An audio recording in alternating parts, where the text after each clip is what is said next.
ایک ایسا بادشاہ تھا، اس کی فوج اتنی بڑی تھی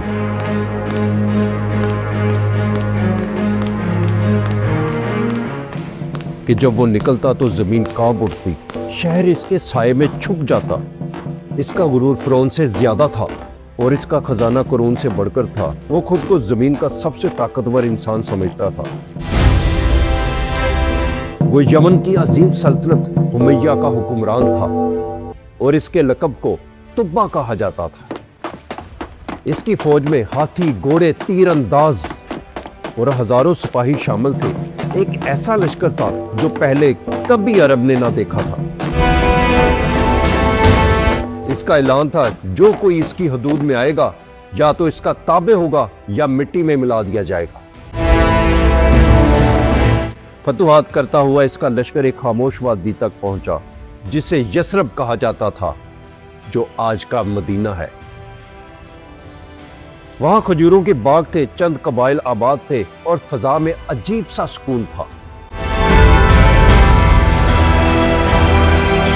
بادشاہ نے حکم دیا اس شہر کو جلا دیا جائے اور سب کچھ راکھ کر دیا جائے۔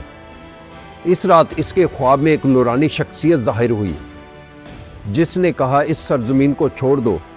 اسے بتایا گیا یہاں آخری نبی آنے والے ہیں اور یہ سرزمین محفوظ ہے۔ صبح سبھی علماء دربار میں آئے اور اسے خبردار کیا کہ اگر اس نے شہر کو نقصان پہنچایا تو اس کی سلطنت ختم ہو جائے گی۔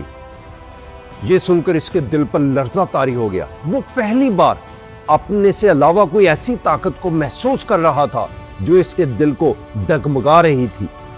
اس نے یثرب کو چھوڑ دیا اور لشکر کو واپس موڑ دیا، مگر کچھ لوگوں نے اس کے کان بھرے کہ عرب میں ایک ایسا گھر ہے جسے کعبہ کہا جاتا ہے اور لوگ وہاں پر قیمتی نذرانے چڑھاتے ہیں۔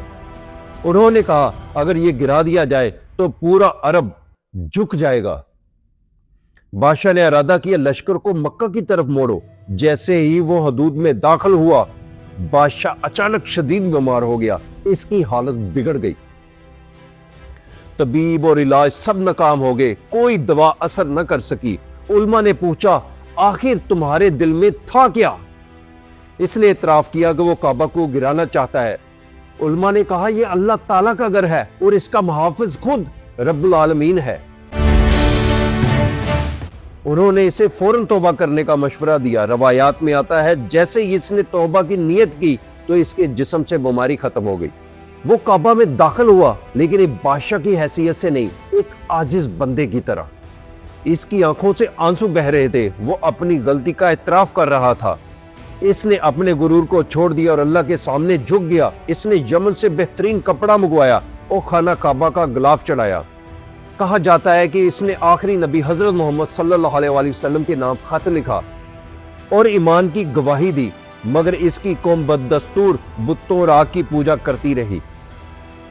اس نے انہیں حق کی طرف بلایا مگر انہوں نے مذاق اڑایا۔ انہوں نے کہا ہمیں کسی رب کی ضرورت نہیں، ہمارے لیے ہماری طاقت ہی کافی ہے۔ ایک آزمائش رکھی گئی اور کہا گیا آگ فیصلہ کرے گی کون سچا ہے۔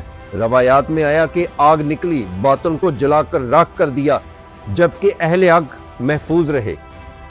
اس واقعہ کے باوجود دل پوری طرح نہ بدلے۔ بادشاہ کے انتقال کے بعد قوم دوبارہ شرک اور ظلم کی طرف ڈوب گئی۔ پھر عذاب خاموشی سے شروع ہوا اور پانی کم ہونے لگا، باغ سوکھنے لگے۔ انہوں نے اسے معمولی موسم سمجھا، خبردار کرنے والوں کو نظر انداز کیا۔ پھر ایک دن شدید سیلاب آیا اور پہاڑوں سے پانی دیواروں کی طرح ٹوٹ پڑا۔ شہر بہہ گئے، محلات مٹی ہو گئے اور طاقت اور غرور پانی میں ڈوب گیا۔ آخر وہ قوم مٹی میں ملا دی گئی اور تاریخ میں صرف ایک عبرت بن کر رہ گئی کہ طاقت اور دولت ہمیشہ نہیں رہتی، اصل طاقت اللہ کی ہے۔ ایسی اور بھی ویڈیو دیکھنے کے لیے میرے چینل کو سبسکرائب اور لائک کرنا مت بھولے۔ جزاک اللہ خیرہ۔